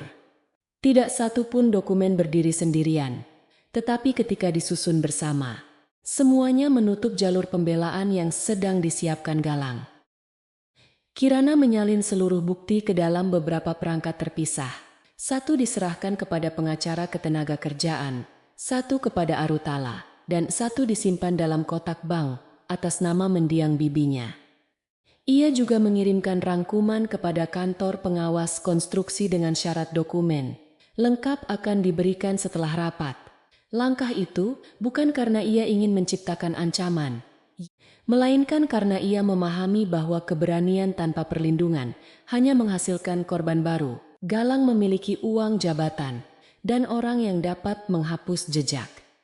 Kirana harus memastikan kebenaran tidak bergantung pada satu pintu atau satu tangan. Pagi sebelum rapat, Sabda datang ke percetakan dengan wajah lebih tenang daripada biasanya. Keluarganya telah berada di rumah kerabat dan laporan ancaman sudah diterima polisi. Ia mengatakan bersedia hadir sebagai saksi apabila diperlukan. Kirana tidak langsung menyetujui. Ia menjelaskan bahwa Galang mungkin akan memancingnya marah atau menuduhnya mencuri data. Sabda harus menjawab hanya hal yang ia alami sendiri, tanpa menebak maksud siapapun. Kebenaran sering kehilangan kekuatan ketika dibumbui dugaan. Sabda mengangguk dan berlatih menjelaskan pemindahan jabatannya dalam kalimat sederhana. Di ruang belakang, Kirana mengenakan setelan abu-abu tua yang pernah dibeli untuk wawancara kerja sebelum menikah. Jahitannya terasa sempit pada bahu, tetapi masih layak dipakai. Ia tidak memilih pakaian untuk terlihat kaya atau menyaingi Renjani. Ia ingin datang sebagai seseorang yang memahami tempatnya, bukan tempat yang diberikan orang lain kepadanya. Sebelum berangkat, ia menyentuh buku catatan ayahnya dan mengingat perkataan Suradipa bahwa angka tidak pernah berbohong, tetapi manusia dapat menyusunnya agar kebohongan tampak rapi. Hari itu, Kirana akan membongkar susunan tersebut di depan penciptanya. Rapat berlangsung di aula utama hotel milik kelompok usaha Darpana. Lampu kristal tergantung di langit-langit. Layar besar menampilkan lambang Nawasena Konstruksi. Dan para pemegang saham duduk di meja bundar dengan nama masing-masing. Ketika Kirana masuk menggunakan hak dari sertifikat warisan, beberapa orang berbisik. Galang yang berdiri dekat panggung tampak kehilangan warna wajah selama sedetik. Ia segera memulihkan senyumnya dan menyambut tamu lain, tetapi pikirannya bergerak cepat. Ia tidak pernah memeriksa apakah saham kecil milik Suradipa benar-benar telah dijual. Renjani duduk di sebelah ayahnya dengan pakaian putih dan ekspresi terkendali. Ia melihat map merah di tangan Kirana, lalu memandang Galang. Darpana tidak menunjukkan reaksi, tetapi jarinya mengetuk meja dengan lambat. Arutala berada 2 meja dari Kirana dan hanya memberi anggukan kecil. Tidak ada tanda bahwa mereka telah berbicara sebelumnya. Sabda menunggu di ruangan berbeda bersama pengacara. Talwina tetap berada dekat tim komunikasi, membawa ponsel yang menyimpan rekaman. Setiap orang memegang sebagian kebenaran, sedangkan Galang masih mengira dirinya menguasai seluruh panggung. Laporan tahunan dimulai dengan presentasi keberhasilan perusahaan. Galang berbicara mengenai pertumbuhan, efisiensi, dan kepercayaan publik. Grafik di layar menunjukkan laba meningkat, proyek bertambah, serta biaya operasional menurun. Para tamu bertepuk tangan ketika ia menyebut pengangkatannya sebagai awal masa baru. Kirana memperhatikan angka yang tampil dan menemukan beberapa bagian diambil dari model yang pernah ia susun. Galang masih menggunakan cara yang sama untuk membuat hasil terlihat seimbang.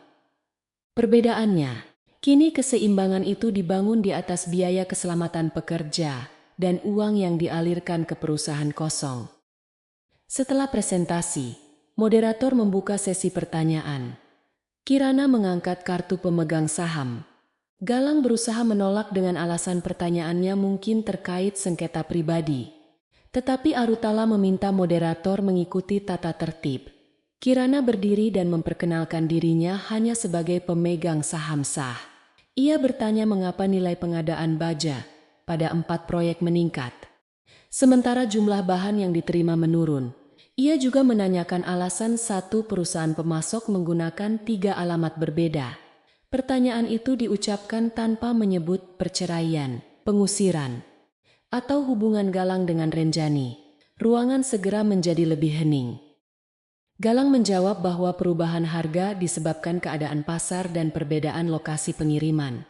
Ia menambahkan bahwa Kirana tidak memiliki pengetahuan teknis untuk memahami laporan konstruksi. Beberapa orang tersenyum kecil, menganggap komentar itu sebagai cara menertibkan mantan istri yang marah. Kirana tidak tersinggung. Ia meminta layar menampilkan laporan pembelian yang sudah dibagikan kepada pemegang saham. Kemudian ia menyebut harga pasar pada tanggal transaksi, jumlah berat baja, biaya angkut, dan selisih pembayaran. Angka-angka itu begitu tepat, sehingga senyum di beberapa meja perlahan menghilang. Kirana lalu menunjukkan salinan alamat Sagara Rekatama, beserta foto ruko kosong dan pernyataan penghuni rumah kedua. Ia tidak menyatakan perusahaan tersebut palsu. Ia hanya bertanya prosedur apa yang digunakan Nawasena untuk memverifikasi pemasok. Kepala pengadaan diminta menjawab, tetapi lelaki itu memandang Galang sebelum berbicara. Ia mengaku semua dokumen telah diterima melalui kantor direktur operasional. Galang segera menyela bahwa kepala pengadaan bertanggung jawab penuh atas pemeriksaan. Upaya melempar kesalahan itu membuat kegelisahan menyebar, sebab direktur utama yang yakin biasanya tidak terburu-buru menunjuk bawahannya. Darpana bertanya, apakah Kirana memiliki dasar lain selain foto bangunan? Kirana membuka map berikutnya dan menunjukkan dokumen Bayu Kertanegara, lelaki yang namanya tercatat sebagai Direktur Sagara Rekatama. Catatan pekerjaan membuktikan Bayu adalah sopir perusahaan rekanan pada masa pendirian pemasok. Tanda tangannya muncul pada beberapa formulir kosong yang kemudian diisi dengan keterangan berbeda. Kirana belum mengetahui keberadaan Bayu, sehingga ia tidak menuduh lelaki itu terlibat dengan sadar.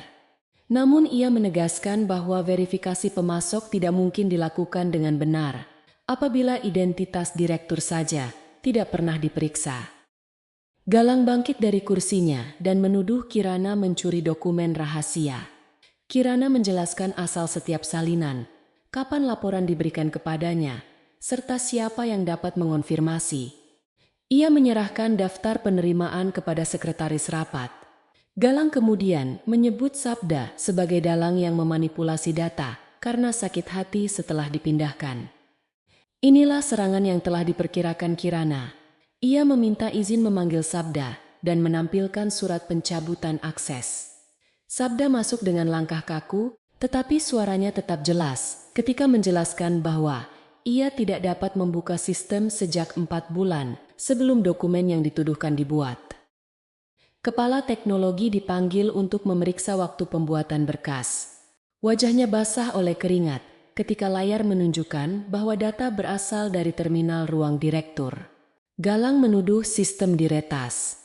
Saat itulah Yudanta berdiri dari barisan pegawai dan menyerahkan salinan catatan pemeliharaan. Ia mengakui telah menerima perintah memasukkan berkas ke akun lama Sabda, tetapi menyimpan salinan karena takut dijadikan korban berikutnya. Aula meledak dalam percakapan. Moderator berusaha menenangkan peserta, sedangkan Galang berteriak bahwa Yudata telah dibayar oleh Kirana. Tidak ada bukti untuk tuduhan tersebut. Kirana tidak membiarkan perhatian berhenti pada pemalsuan data. Ia menampilkan foto kecelakaan proyek, surat pengakuan yang ditandatangani Jagat saat masih berada di bawah pengaruh obat, dan laporan perbedaan mutu baja. Nama Ragas Mahendra muncul sebagai pemeriksa, tetapi pernyataan dari kantornya menyebut ia sedang dirawat saat tanda tangan dibuat. Sekretaris Dewan memeriksa dokumen dan menemukan nomor surat sesuai dengan daftar resmi. Beberapa pemegang saham mulai menuntut penjelasan. Bagi mereka, penyelewengan uang adalah kerugian. Namun pemalsuan pemeriksaan keselamatan berarti ancaman yang dapat menghancurkan seluruh perusahaan. Renjani mencoba menjaga suaranya tetap stabil. Ia mengatakan persetujuannya pada laporan diberikan berdasarkan data yang disiapkan Galang. Pernyataan itu menjadi langkah pertama untuk memisahkan diri. Galang menoleh dengan tatapan tidak percaya. Ia mengingatkan bahwa Renjani sendiri memilih pemasok dan mengatur pertemuan dengan orang-orang yang mendirikan perusahaan tersebut. Renjani menyangkal, tetapi Galang sudah kehilangan kendali. Ia menyebut tanggal, tempat, serta jumlah uang yang dibagikan setelah proyek disetujui. Setiap kalimat yang dimaksudkan untuk menyeret Renjani justru menjadi pengakuan bahwa ia mengetahui seluruh transaksi. Darpana memukul meja dan memerintahkan Galang berhenti. Namun kemarahan telah menguasai lelaki itu. Ia menuduh keluarga Prameswari menggunakan dirinya sebagai pelaksana, lalu berencana membuangnya setelah masalah muncul. Renjani membalas bahwa Galanglah yang menciptakan beberapa transaksi tambahan tanpa persetujuan dewan. Keduanya saling membuka rahasia di depan para pemegang saham. Sementara Kirana berdiri diam. Ia tidak perlu lagi menuduh. Kesombongan dua orang yang merasa paling cerdas telah melakukan pekerjaan itu. Mereka sedang meruntuhkan perlindungan masing-masing karena tidak sanggup menerima kemungkinan menjadi satu-satunya pihak yang dihukum. Arutala mengajukan usul resmi untuk menghentikan rapat dan membentuk komite pemeriksaan independen. Beberapa pemegang saham mendukung, tetapi Darpana masih berusaha mempertahankan kendali. Ia mengatakan bukti harus diverifikasi sebelum tindakan diambil. Kirana setuju bahwa verifikasi diperlukan. Kemudian ia menunjukkan akta rumah dengan tanda tangan palsu, surat rumah sakit, dan perbedaan nomor registrasi notaris. Ia menjelaskan bahwa dokumen ini tidak membuktikan penyelewengan perusahaan, tetapi menunjukkan pola penggunaan dokumen palsu oleh orang yang sama ketika kepentingannya terancam. Suasana berubah dari gaduh menjadi dingin. Galang menatap Kirana dengan kebencian yang bercampur ketakutan. Ia berkata rumah itu diberikan kepadanya secara sah dan menuduh Kirana memalsukan bukti rumah sakit. Kirana tidak membalas tuduhan tersebut.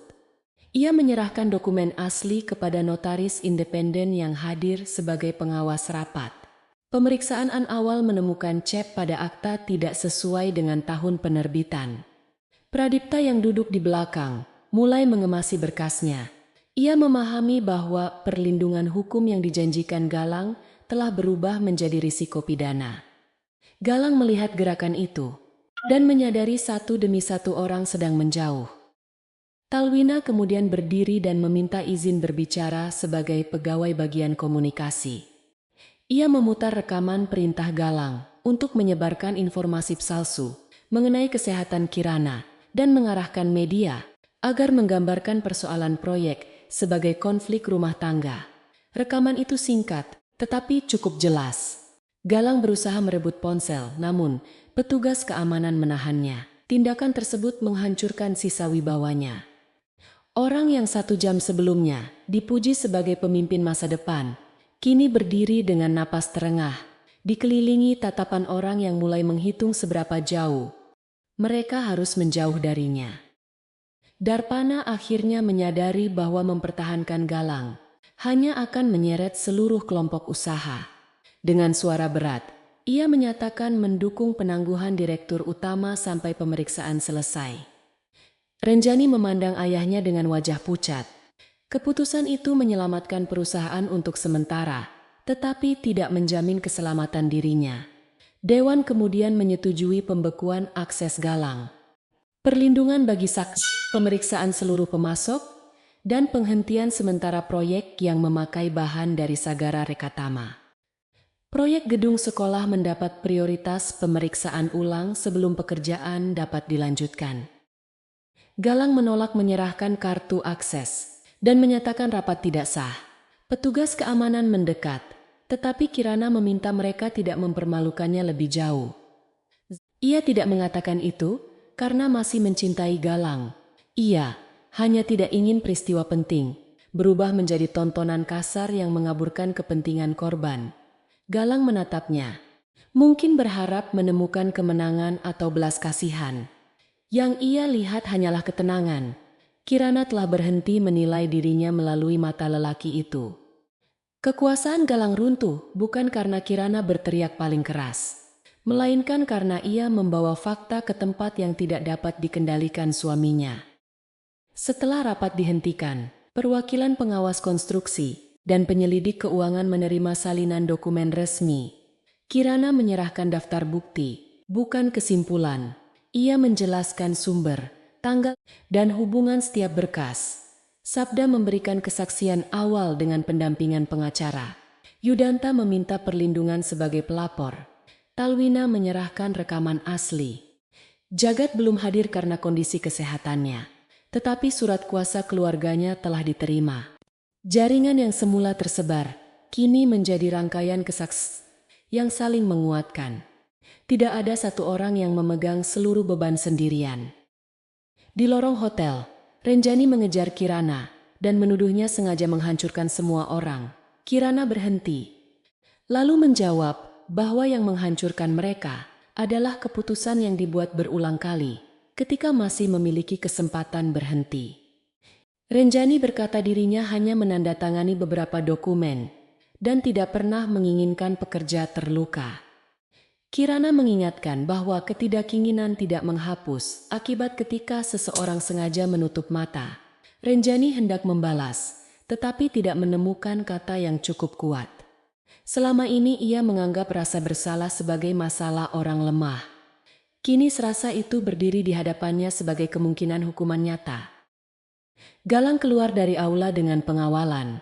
Saat melewati Kirana, ia berbisik bahwa semua ini belum selesai dan ia akan membuktikan istrinya berada di balik persekongkolan. Kirana menjawab bahwa memang belum selesai sebab pemeriksaan baru dimulai. Jawaban itu membuat Galang terdiam. Ia berharap ancaman dapat menghidupkan kembali ketakutan lama. Tetapi Kirana tidak lagi berada di rumah tempat kekuasaan. Galang menentukan segalanya. Di luar gedung, kamera wartawan menunggu. Untuk pertama kalinya, Galang harus berjalan tanpa gelar yang dapat melindunginya dari pertanyaan. Malam turun ketika Kirana kembali ke percetakan. Ia meletakkan map merah di atas meja dan memandangi papan bukti yang selama berminggu-minggu memenuhi dinding. Beberapa pertanyaan telah memperoleh jawaban, tetapi banyak garis masih menuju tempat yang belum diperiksa. Pemeriksaan resmi akan menentukan siapa yang bertanggung jawab dan seberapa luas kerugian terjadi. Kirana tidak merasa menang. Ia hanya merasakan kelegaan karena proyek sekolah dihentikan. Sabda tidak lagi berdiri sendirian dan suara keluarga Jagat akhirnya memasuki ruangan tempat keputusan dibuat. Ia membuka jendela belakang dan membiarkan udara malam masuk. Dari kejauhan terdengar suara kendaraan. Pedagang menutup kios, dan mesin percetakan tetangga berhenti satu demi satu. Kirana menyadari bahwa hidupnya tidak akan kembali seperti semula, bahkan apabila rumah dan namanya dipulihkan. Perempuan yang dahulu menunggu, Galang pulang, telah hilang bersama malam pengusiran itu. Sebagai gantinya berdiri seseorang yang mengenali kemampuannya sendiri. Namun jalan menuju kebebasan belum selesai. Keadilan membutuhkan akibat.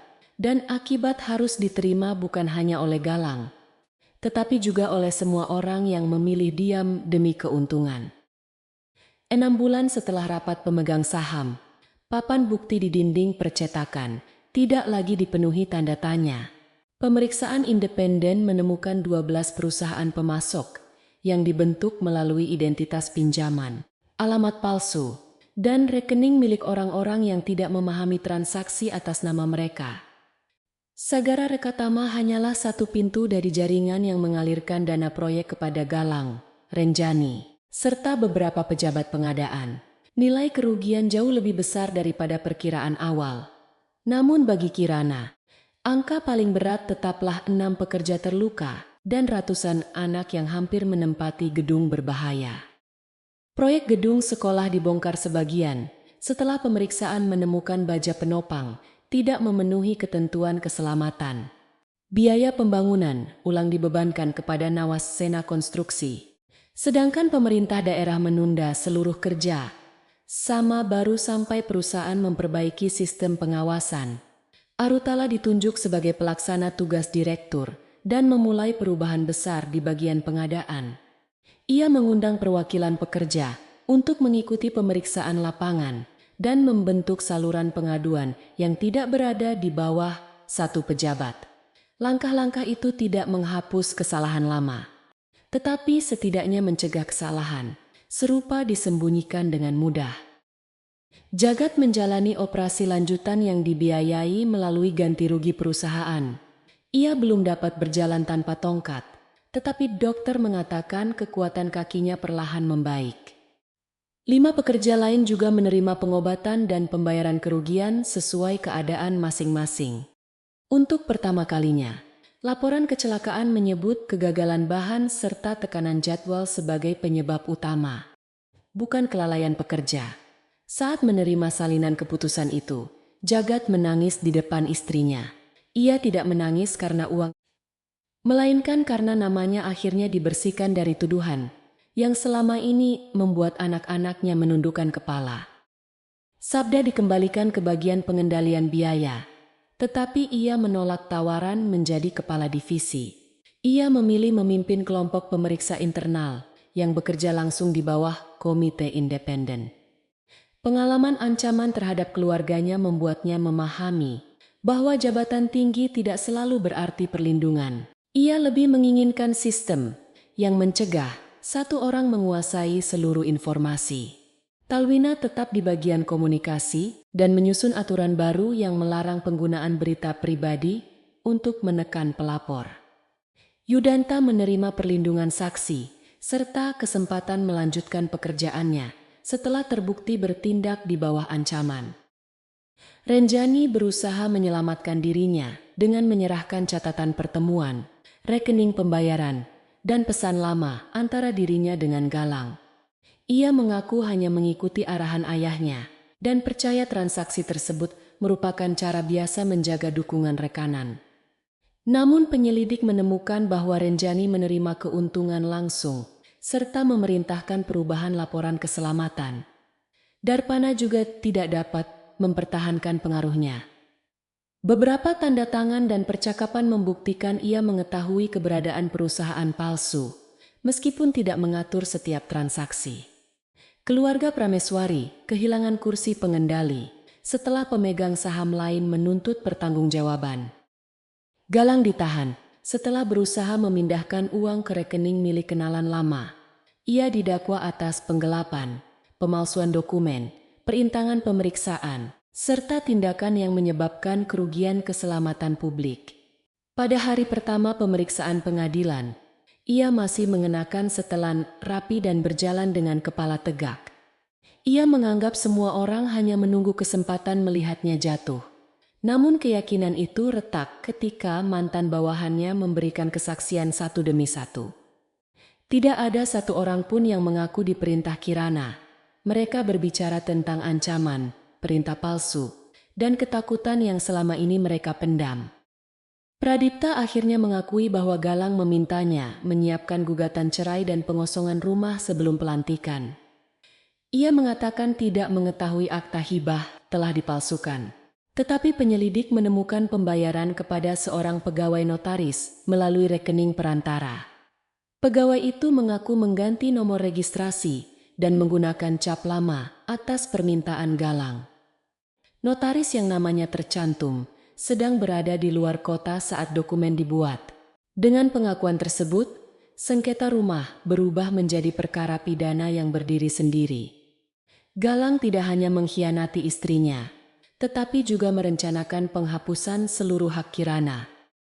Ketika hakim menyatakan akta hibah tidak sah, Kirana tidak menunjukkan kegembiraan. Ia duduk di samping pengacaranya dan mendengar rumah itu dikembalikan kepadanya berdasarkan asal dana serta bukti kepemilikan lama. Buku catatan Suradipa, surat penjualan bengkel, dan riwayat pembayaran menjadi dasar yang tidak dapat dibantah. Mira hadir di belakang ruang sidang. Wajahnya tampak jauh lebih tua daripada 6 bulan sebelumnya. Saat keputusan dibacakan, ia menunduk, mungkin untuk pertama kalinya menyadari bahwa rumah yang selama ini dianggap hadiah kesuksesan putranya, dibangun dari kehilangan keluarga Kirana. Seusai sidang, Mira menunggu di lorong dan memanggil nama Kirana dengan suara lirih. Tidak ada kemarahan tersisa pada perempuan itu. Hanya kelelahan dan rasa malu yang datang terlambat. Ia mengakui bahwa dirinya mengetahui Kirana sedang sakit. Ketika akta rumah dibuat, Galang mengatakan dokumen itu hanya untuk keperluan pinjaman, dan Mira memilih tidak bertanya lebih jauh. Ia takut kehilangan kenyamanan yang baru diperoleh setelah bertahun-tahun hidup susah. Ketakutan itu membuatnya menerima sesuatu yang dalam hati ia tahu tidak benar. Pengakuan tersebut keluar bersama air mata yang tidak mampu ditahan. Kirana mendengarkan tanpa menyela. Ia tidak memeluk Mira, tetapi juga tidak meninggalkannya di tengah kalimat. Setelah perempuan itu selesai, Kirana berkata bahwa penyesalan baru memiliki arti apabila diikuti keberanian menghadapi akibat. Mira harus memberikan kesaksian lengkap, mengembalikan barang yang dibeli melalui dana bermasalah, dan berhenti menyebut keserakahan sebagai kasih seorang ibu. Mira mengangguk. Ia tidak meminta kembali hubungan lama karena memahami dirinya tidak berhak. Hari itu, Kirana memaafkan Mirah dalam hatinya, tetapi tidak menghapus batas yang diperlukan untuk melindungi hidupnya sendiri. Putusan terhadap Galang dijatuhkan beberapa bulan kemudian. Pengadilan menyatakan ia bersalah atas sebagian besar dakwaan dan menjatuhkan hukuman penjara, kewajiban pengembalian kerugian, serta larangan memegang jabatan pengelolaan perusahaan setelah bebas. Renjani mendapat hukuman lebih ringan karena bekerja sama, tetapi tetap kehilangan kebebasan dan seluruh kedudukannya. Darpana dijatuhi hukuman atas keterlibatan dalam aliran dana dan pengaruh terhadap dewan. Berita itu memenuhi halaman media yang dahulu menyerang Kirana. Kini banyak tulisan memujinya sebagai perempuan yang menjatuhkan direktur, tetapi ia menolak gambaran sesederhana itu. Menurut Kirana, Galang tidak jatuh karena seorang istri ingin membalas dendam.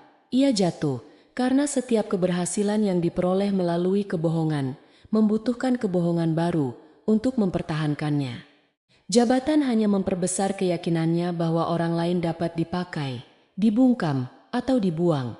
Ketika kebohongan itu akhirnya bertemu dengan catatan, saksi, dan korban yang saling terhubung, kekuasaan tidak lagi mampu melindunginya. Kirana menyampaikan penjelasan itu dalam satu wawancara, lalu menolak undangan lainnya. Ia tidak ingin luka para pekerja berubah menjadi hiburan yang cepat dilupakan setelah perhatian masyarakat. Beberapa hari sebelum Galang dipindahkan ke lembaga pemasyarakatan, ia meminta bertemu Kirana. Permohonan itu disampaikan melalui pengacaranya dan awalnya dibiarkan tanpa jawaban. Kirana tidak merasa memiliki utang penjelasan. Namun setelah mempertimbangkan cukup lama, ia setuju datang sekali, bukan untuk membuka kembali masa lalu, melainkan menutupnya tanpa menyisakan pintu yang dapat disalahartikan. Pertemuan berlangsung di ruangan sederhana dengan meja panjang dan 2 petugas berjaga. Galang masuk mengenakan pakaian tahanan. Tanpa setelan mahal dan ruangan besar, tubuhnya terlihat lebih kecil daripada yang Kirana ingat. Galang mencoba tersenyum, tetapi bibirnya bergetar.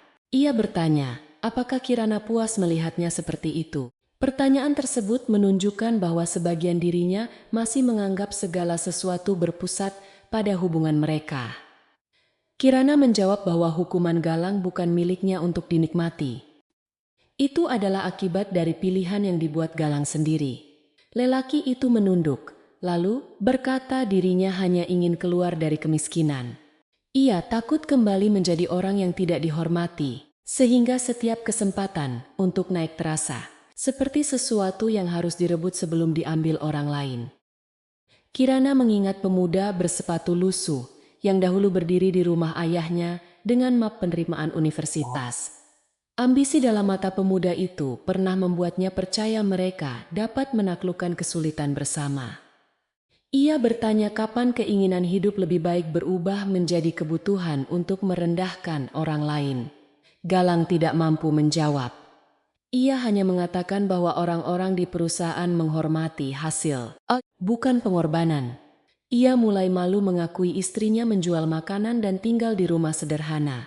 Setiap kali melihat Kirana, ia teringat pada masa ketika dirinya tidak memiliki apa-apa. Pengakuan itu lebih menyakitkan daripada hinaan pada malam pengusiran. Kirana memahami bahwa Galang tidak membencinya karena ia lemah. Galang membencinya karena Kirana mengetahui seluruh kelemahannya sebelum kekuasaan memberikan topeng baru. Kehadiran Kirana mengingatkan bahwa keberhasilannya tidak lahir sendirian. Untuk mempertahankan gambaran sebagai lelaki yang membangun dirinya sendiri, Galang harus menghapus orang yang mengetahui kebenaran. Ia mengambil rumah, gagasan, dan tahun-tahun Kirana, lalu menyebut semua itu sebagai hak suami yang telah berhasil. Kini topeng tersebut tidak lagi tersisa. Galang meminta maaf. Ia mengakui bahwa model keuangan, laporan awal, dan banyak gagasan yang membawanya naik jabatan berasal dari Kirana. Ia juga mengaku hubungan dengan Renjani dimulai karena perempuan itu menjanjikan dukungan dewan. Pada mulanya Galang menganggapnya sebagai bagian dari permainan kekuasaan. Lalu meyakinkan diri bahwa Kirana tidak lagi sesuai dengan masa depannya. Ia menangis ketika mengatakan masih memikirkan sup buntut pada malam pelantikan. Menurutnya, apabila waktu dapat diulang, ia akan pulang sendirian dan duduk di meja makan seperti dahulu. Kirana membiarkan Galang menyelesaikan kata-katanya. Kemudian ia berkata bahwa penyesalan tidak dapat mengubah masa lalu, tetapi dapat menentukan manusia seperti apa yang tersisa setelah hukuman dijalani. Ia memaafkan Galang agar kebencian tidak terus mengikat hidupnya. Namun pengampunan itu bukan jalan kembali menuju pernikahan. Cinta yang pernah ada telah dihancurkan secara sadar, bukan oleh satu kesalahan sesaat. Kirana tidak akan menyerahkan masa depannya demi menghibur seseorang yang baru menghargainya setelah kehilangan segala sesuatu. Galang menutup wajah, sedangkan Kirana berdiri tanpa menunggu jawaban. Di luar gedung, udara sore terasa hangat. Kirana berjalan menuju mobil kecil yang dibelinya dari hasil pekerjaan pertamanya setelah perkara dimulai. Ia tidak merasakan kemenangan besar, hanya ketenangan yang tumbuh perlahan. Selama bertahun-tahun, ia mengira akhir yang baik, berarti Galang kembali menjadi lelaki yang dahulu dicintainya. Kini ia memahami bahwa beberapa akhir justru menjadi baik, karena seseorang berani berhenti menunggu perubahan dari orang lain. Galang harus menjalani akibatnya sendiri. Kirana berhak membangun hidup tanpa menjadikan penyesalan suaminya sebagai pusat perjalanan berikutnya. Rumah yang dikembalikan pengadilan tidak pernah ia tempati lagi. Kirana masuk sekali untuk mengambil beberapa buku, foto keluarga, dan peralatan dapur milik ibunya. Ruang makan masih memiliki bekas lingkaran pada kayu tempat panci sup diletakkan malam itu. Mirah telah pindah ke rumah saudara dan menyerahkan semua kunci. Kirana berjalan dari kamar ke kamar tanpa menangis. Tempat itu menyimpan banyak kenangan baik. Tetapi kenangan tidak selalu harus dipelihara melalui bangunan. Ia memutuskan menjual rumah setelah seluruh urusan hukum selesai. Sebagian uang penjualan digunakan untuk membeli bangunan percetakan lama dari keluarga bibinya. Kirana memperbaiki atap, memperluas ruang depan, dan mempertahankan satu mesin cetak sebagai kenangan. Di atas pintu utama terpasang nama kantor pemeriksaan Wening Tias Integritas. Kantor itu melayani koperasi, usaha kecil, organisasi pekerja, serta keluarga yang membutuhkan bantuan memahami dokumen keuangan. Kirana tidak ingin membangun perusahaan yang hanya mengejar keuntungan. Ia ingin pengetahuan yang pernah digunakan Galang untuk menyembunyikan kejahatan berubah menjadi alat yang membantu orang biasa mengenali penipuan sebelum terlambat. Sabda bergabung sebagai penasihat paruh waktu, sementara Talwina membantu menyusun materi pendidikan tentang hak pelapor. Jagat, setelah mampu berjalan lebih baik, menjadi penghubung bagi pekerja, proyek yang takut menyampaikan masalah keselamatan. Kirana tidak menjadikan mereka bawahan yang harus patuh kepadanya. Setiap orang memiliki hak mempertanyakan keputusan dan memeriksa catatan. Ia membangun aturan yang berlawanan dengan cara Galang memimpin. Tidak ada satu orang yang memegang semua kunci. Tidak ada keluhan yang boleh dihapus. Dan tidak ada jabatan yang membebaskan seseorang dari pemeriksaan.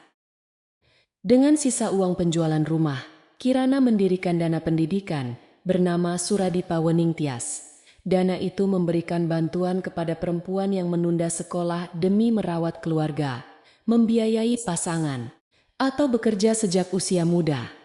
Penerima tidak diminta menceritakan penderitaan mereka di depan umum. Kirana memahami bahwa martabat tidak boleh menjadi harga untuk memperoleh pertolongan. Pada tahun pertama, 7 perempuan menerima biaya pendidikan dan pelatihan. Salah satunya adalah ibu 2 anak yang ingin menjadi pemeriksa pembukuan. Saat menyerahkan surat penerimaan, Kirana melihat bayangan dirinya yang dahulu tertunda. Kirana juga melanjutkan pendidikan profesi yang pernah ia tinggalkan. Pada malam hari, setelah kantor sepi, ia belajar di meja yang dahulu dipenuhi dokumen perkara. Ada hari-hari ketika kelelahan membuatnya ingin menyerah, tetapi kali ini tidak ada seorang pun yang meminta mimpinya ditunda. Ia belajar, bukan untuk membuktikan sesuatu kepada Galang atau masyarakat. Ia melakukannya karena kemampuan yang lama disembunyikan, berhak mendapat tempat. Ketika lulus dengan hasil terbaik, Mirah mengirim seikat bunga sedap malam tanpa pesan. Kirana menerima bunganya, namun tetap menjaga jarak yang telah dipilih. Setahun setelah putusan, Kirana diundang ke gedung sekolah yang telah dibangun ulang. Rangka penopang baru telah melewati beberapa pemeriksaan dan daftar pemasok dipasang terbuka di ruang pengelola. Anak-anak berlarian di halaman dengan seragam bersih, tidak mengetahui betapa dekat mereka pernah berada dengan bahaya. Jagat berdiri di samping Kirana, menggunakan satu tongkat. Ia mengatakan, semua perjuangan terasa layak ketika melihat halaman itu dipenuhi suara tawa. Kirana menjawab bahwa perjuangan tersebut layak, karena banyak orang akhirnya memilih berbicara. Bukan karena satu orang datang menyelamatkan semuanya. Pada pagi berikutnya, Kirana tiba di kantornya sebelum pegawai lain datang.